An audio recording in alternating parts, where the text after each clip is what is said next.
Let's make a deal. I'm gonna try to be as honest as possible and respectful as possible to everyone who has a different opinion than me on this topic. In return, I want to ask anyone who disagrees with my views to be just as cordial and respectful. You saw the title of this video, you know the subject matter, you didn't have to click. You probably could even guess how I feel about this without me even saying anything, but do me a favor and keep an open mind. Dear Trump supporters, you won, congrats. Congrats to Donald Trump, he won fair and square. Obviously, millions of voters want Donald Trump as president and voted for him on the ballot. I respect the system, but as you probably noticed from looking at social media or talking to people that you know, that a lot of people are upset. They're angry, anxious, and honestly scared. If you voted for Donald Trump or support him, I can't say that you're wrong. It's your right to support who you think is the best candidate. That's democracy. But if you don't understand why so many people are upset and scared, then hear me out. America is a really diverse country. We come from all different backgrounds. We have people from different races, different religions, and everybody wants to live in the land of the free and the home and the brave with liberty and justice for all. And I think we should all have that and feel like our country, represents who we are and what we value. But here's some facts, all right? Donald Trump has done and said a lot of things that alienate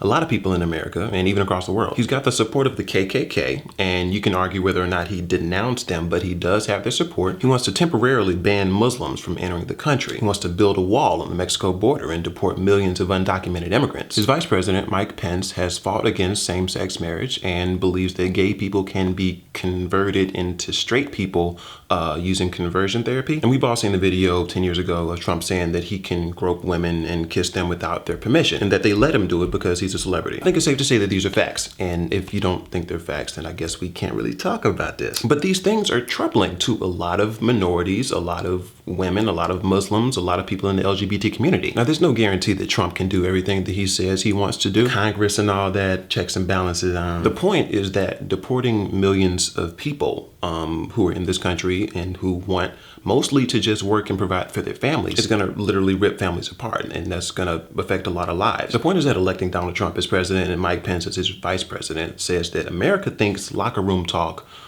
saying that you can grab women wherever, isn't a damning character trait for a president. Also says that gay rights aren't that important. The point is that organizations like the KKK now feel like the president of the United States, the leader of the most powerful country in the world, stands for them and their agenda. I'm not in any way trying to imply that every Trump supporter is a racist or a sexist or is homophobic or xenophobic. I'm sure most aren't. I'm sure that's like a small percentage. But take a look at this video.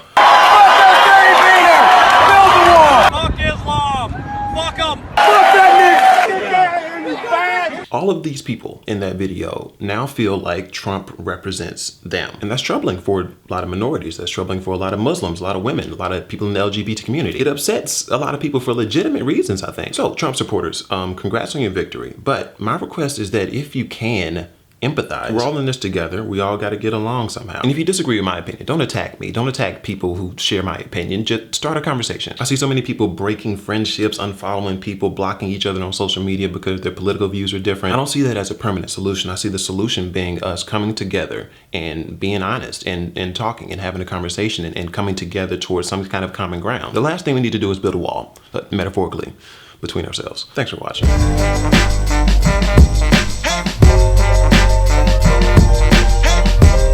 So is that cause for concern? I don't know. We don't want our robot to happen in real life, but the way I'm looking at it, it could right now, or could in the next, few years. I'm not saying it will, I'm just saying it's possible. I'm just making observations.